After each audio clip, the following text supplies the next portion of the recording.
Prepárate para adentrarte en la vida de un hombre que se atrevió a desafiar la opresión y luchar por un futuro más justo. Francisco Madero, hijo de la élite mexicana, convirtió su empatía en acción, uniendo voces silenciadas en busca de libertad. ¿Cómo se convirtió su idealismo en la llama que encendió la Revolución Mexicana?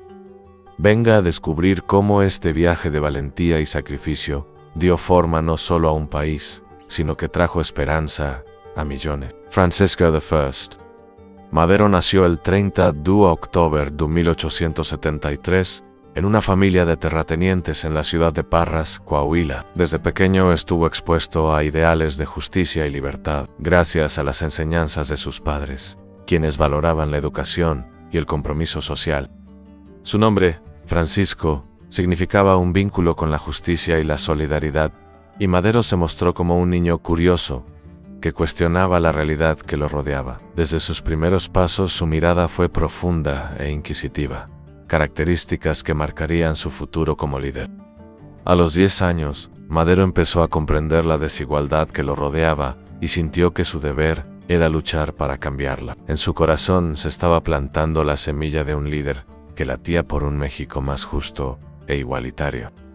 La infancia de Madero estuvo marcada por los privilegios, pero nunca permitió que esto lo alejara de sus raíces. Su familia poseía una vasta propiedad agrícola, donde Madero creció rodeado de una vida cómoda.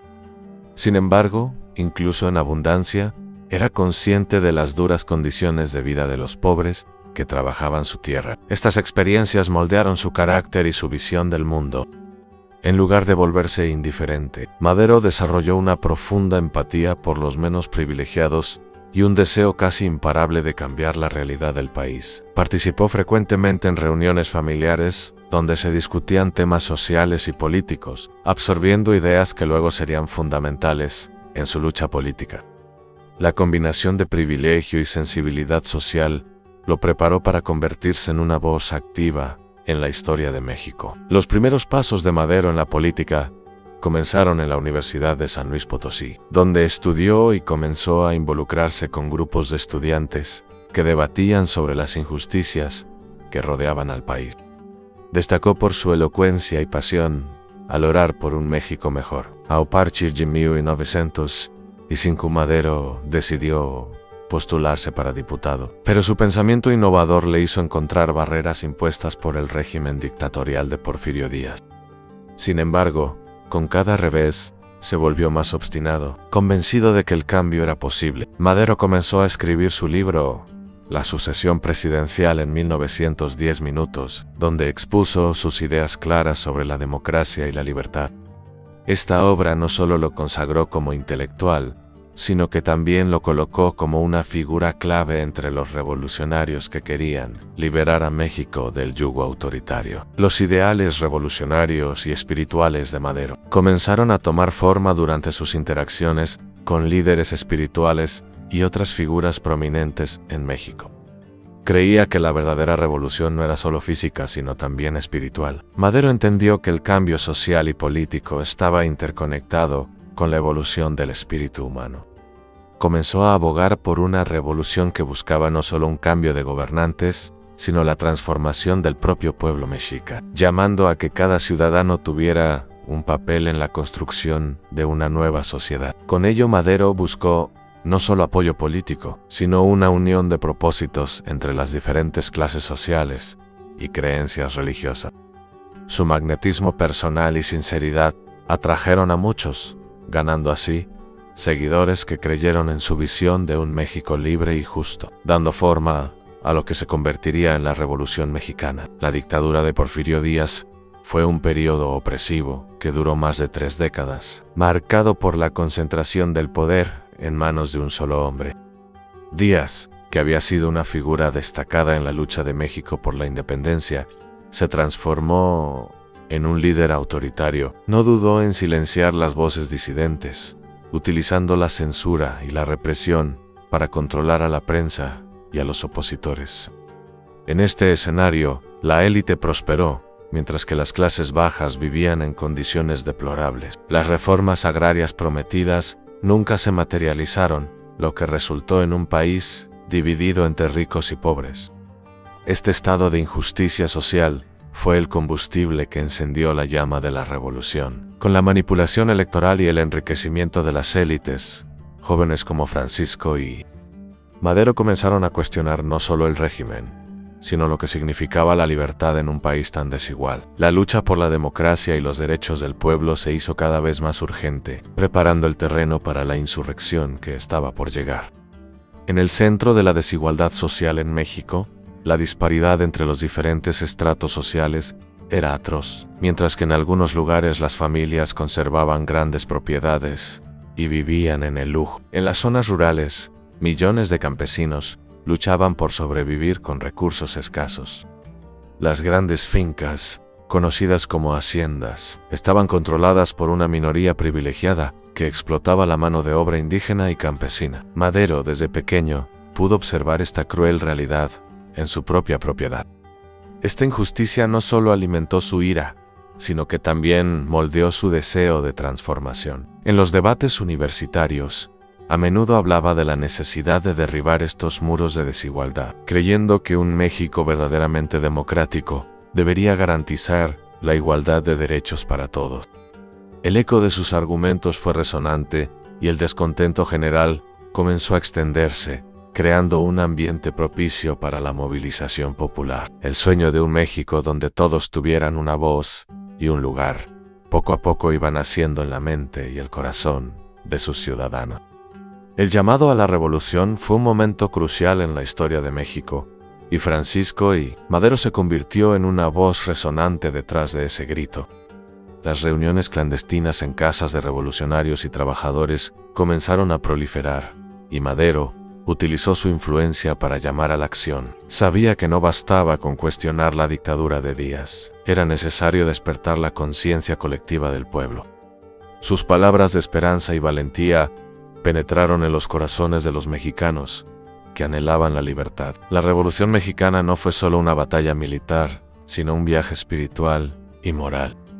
A través de la publicación de manifiestos, Madero conectó con jóvenes, trabajadores e incluso figuras populares de la época. Defendió la idea de que cada individuo tenía un papel que desempeñar en la lucha por un futuro mejor, instando a la gente a levantarse contra la opresión.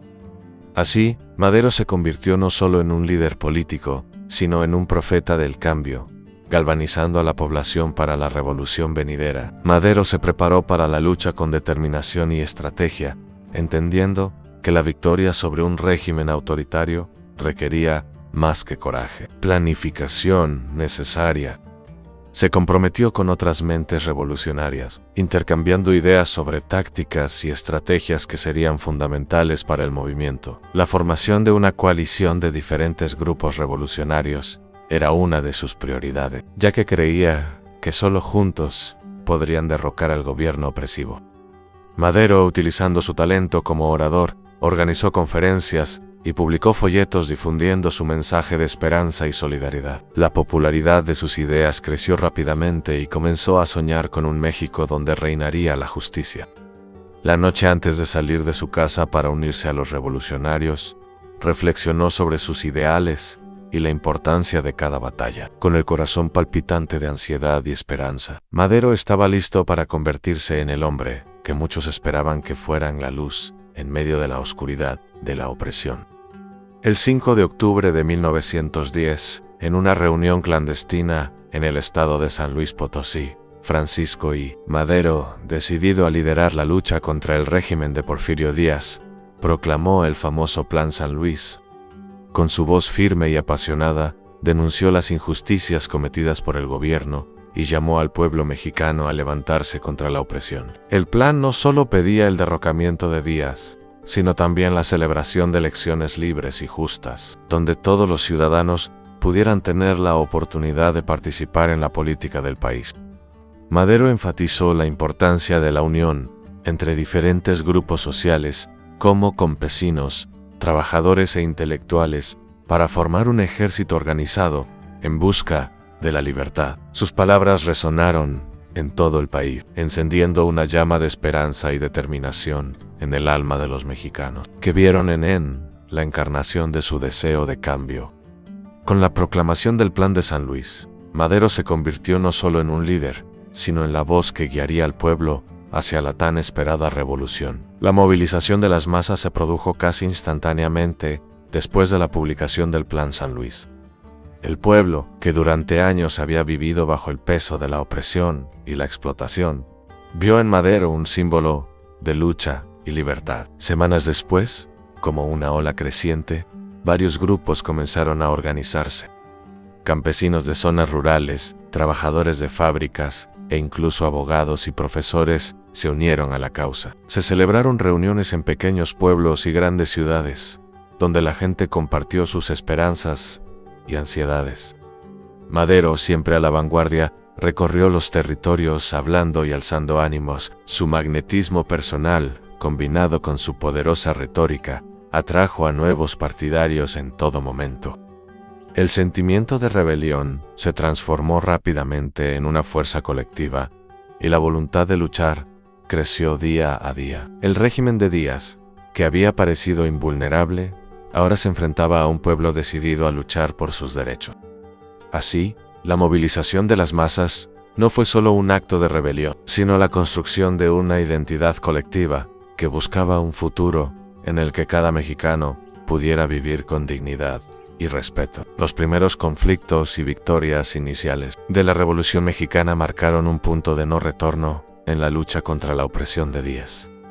A finales de 1910, los revolucionarios, inspirados por el llamado de Madero, comenzaron a organizar sus fuerzas en batallas estratégicas. Uno de los primeros enfrentamientos se produjo en Torreón, donde las tropas de Madero, reformadas y más unidas, se enfrentaron a los soldados del gobierno.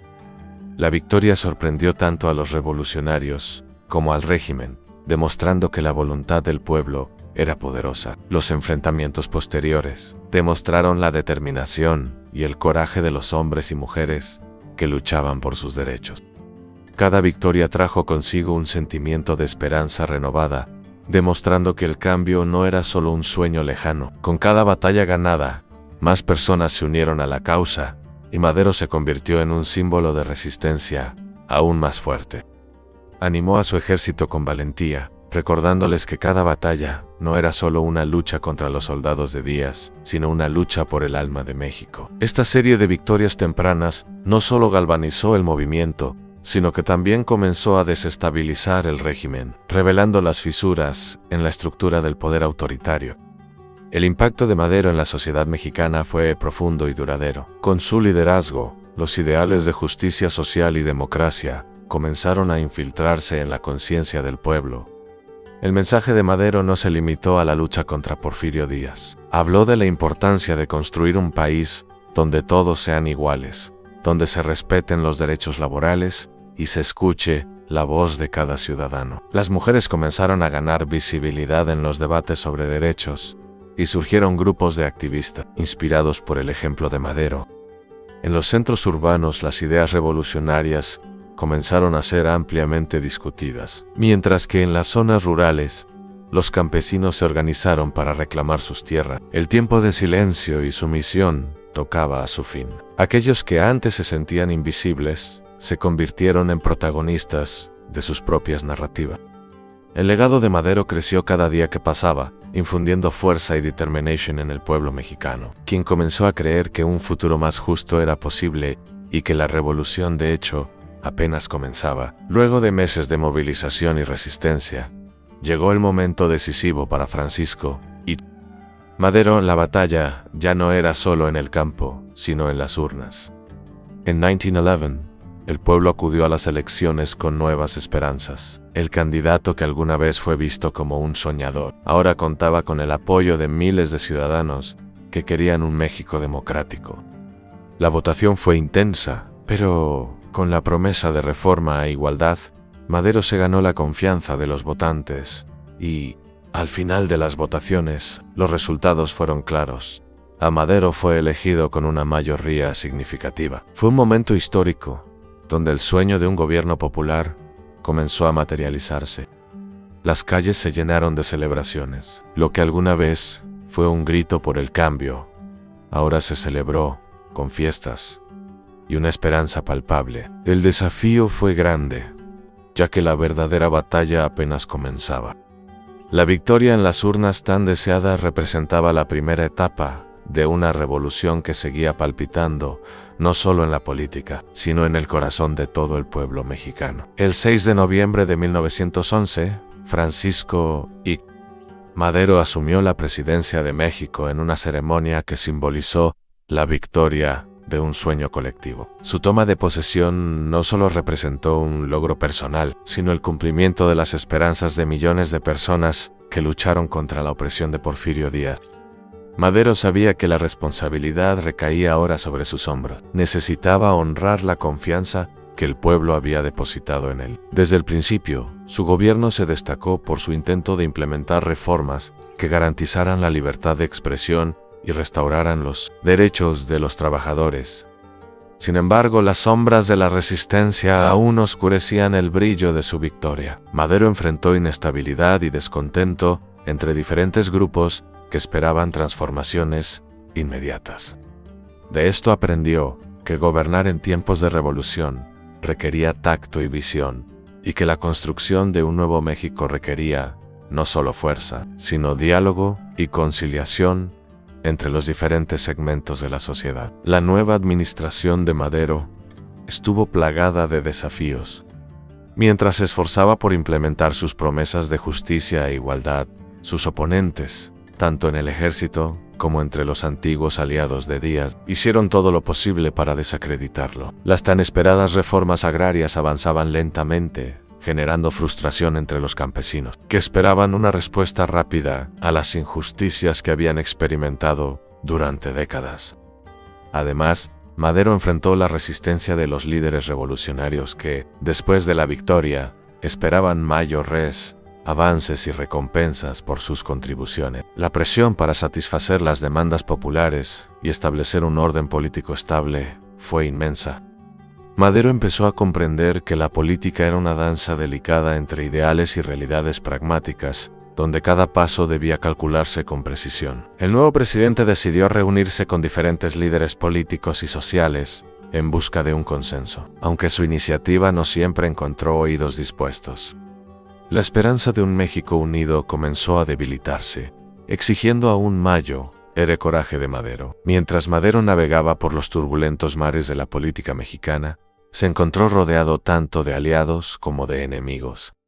Entre sus aliados se encontraban figuras clave que se habían puesto a su lado durante la Revolución, como Emiliano Zapata y Pancho Villa. Aunque inicialmente estaban unidos por su deseo de cambio, las expectativas sobre el nuevo gobierno comenzaron a divergir, y esta tensión se hizo cada vez más palpable.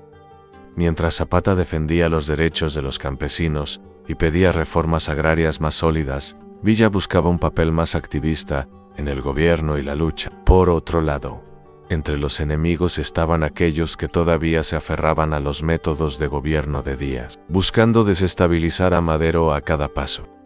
Se extendieron las críticas a la ineficiencia y el pragmatismo de Madero, instigando una creciente división entre quienes apoyaban sus políticas y quienes esperaban una revolución más radical. Madero se dio cuenta de que el éxito de su gobierno dependía no solo de su capacidad para liderar, sino también de su capacidad para construir alianzas sólidas y efectivas. Los desafíos políticos no solo moldearían el futuro de su gobierno, sino que también pondrían a prueba la fibra moral de lo que se había convertido en la esperanza de una nueva era en México. El golpe de Huerta fue un momento decisivo que cambió el rumbo de la Revolución Mexicana y puso en duda el liderazgo de Francisco I. Madero. En febrero de 1913, las asfixiantes tensiones políticas culminaron en un golpe militar liderado por Victoriano Huerta, un general que anteriormente había sido cercano a Madero, pero que ahora se había vuelto traidor. Huerta contó con el apoyo de sectores conservadores y de muchos que vieron en Madero un avance de movimientos populares que amenazaban sus propios intereses. El golpe se produjo en medio de una atmósfera de inestabilidad e inercia política, donde la población pedía reformas urgentes, mientras las voces del gobierno parecían distraídas y confusas. Sin previo aviso, los militares rodearon el Palacio Nacional y exigieron la renuncia de Madero. Ante presiones y sin la fuerza militar necesaria para resistir, Madero se vio obligado a dimitir. Sus sentimientos de traición e impotencia comenzaron a surgir en medio del caos. Madero, que había inspirado sueños de cambio, ahora sentía que sus esperanzas e ideales se estaban desvaneciendo, revelando la fragilidad de la democracia que tanto había luchado por establecer. A pesar de la traición, la esencia de Madero siguió siendo intuitiva, ya que la voz del pueblo pedía justicia y autonomía que pudieran derrocar a sus opresores. Las tradiciones de traición entre los líderes políticos de México también fueron un riesgo fatal que Madero tendría que enfrentar durante su breve gobierno. Incluso con su ascenso al poder y nuevos ideales en evidencia, la sombra de una traición profundamente arraigada se extendió. La lucha por el poder nunca fue solo física, también fue una batalla moral, donde los valores de la lealtad y el honor se pusieron a prueba constantemente. Madero recordó las palabras de sus padres sobre la importancia de la seriedad y responsabilidad política. Sin embargo, sus intentos de unificar los diferentes grupos revolucionarios bajo su dirección resultaron infructuosos. Muchos líderes que alguna vez lucharon junto a él comenzaron a aceptar un viejo orden, buscando apoyo entre las élites que Madero había desafiado. Esto se convirtió en un ciclo de traición, en el que antiguos aliados se volvieron contra él en busca de poder e influencia, deslegitimando cada vez más la lucha colectiva por el bien de un México libre. Cada mensaje de traición que llegó a Madero no solo destrozó su esperanza, sino que también encendió un impulso dentro de él, un deseo de luchar aún más duro, incluso frente a fuerzas que parecían cada vez más opresivas. La caída del presidente fue una tragedia en muchos niveles. Habiendo sido visto como el gran promotor de la esperanza y la libertad, Madero, ahora marcado por la traición y el golpe, se ha convertido en una figura solitaria en la escena política. Después de su renuncia, todos sus ideales sobre democracia e igualdad pendían de un hilo, mientras Huerta proclamaba un gobierno autocrático. La resistencia de Madero no desapareció por completo. En reuniones secretas y en rincones sombríos, comenzó a formar un pequeño grupo formado por sus leales aliados, dispuestos a luchar por restaurar lo conquistado. Sin embargo, su esfuerzo resultó limitado contra el ejército de Huerta. Madero, que alguna vez había incendiado los corazones de miles de personas, ahora se vio injustamente acusado de traición y subversión. Su captura se convirtió en una tragedia que resonó en todo el país, y cuando fue asesinado el 22 de febrero de 1913, México no solo se encontraba enterrado bajo la opresión, sino también privado de una luz que había sido encendida en la oscuridad. La caída del presidente no fue solo una pérdida política, fue un duelo colectivo que desgarró la esperanza de un pueblo. El legado de un mártir estuvo delineado por la esencia misma de Francisco I. Madero, quien, a pesar de su trágico final, dejó un impacto imborrable en la historia de México. Después de su muerte, muchos lo vieron como un mártir, un ícono que personificaba la lucha constante por la justicia social y los derechos humanos. Sus ideas e ideales fueron recordados en discursos y panfletos, manteniendo viva la llama de su visión de un país libre y democrático. Las revueltas y levantamientos que siguieron a su muerte no fueron solo respuestas al régimen de Huerta, sino también homenajes a un hombre que se atrevió a soñar y luchar. Los campesinos que defendió tan ardientemente se levantaron con determinación renovada y líderes revolucionarios como Emiliano Zapata y Pancho Villa canalizaron la energía de sus luchas en honor a la lucha de Madero. El grito de Viva Madero resonó por las montañas y los campos, mientras el deseo de libertad se hacía cada vez más palpable. El legado de Madero no solo se construyó sobre los elevados ideales que defendió, sino también sobre las acciones colectivas que inspiró su sacrificio, perpetuando la promesa de un México donde la justicia no fuera solo un concepto teórico, sino una realidad viva. La historia de Francisco I. Madero nos enseña que la lucha por la justicia y la igualdad requiere coraje, determinación y la capacidad de unir a las personas en torno a un sueño común. Incluso frente a la adversidad y la traición, nunca se debe abandonar la esperanza y la lucha por un futuro mejor. Tenemos curiosidad por saber qué historia histórica te gustaría escuchar a continuación. ¿Hay algún personaje o evento específico que despierte tu interés? ¿Cómo crees que resuena hoy la historia de Madero? ¿En qué aspectos sus luchas siguen siendo relevantes para la sociedad actual? No olvides suscribirte a nuestro canal y activar las notificaciones para no perderte el próximo video, donde continuaremos explorando historias inspiradoras de la lucha por la justicia y la libertad.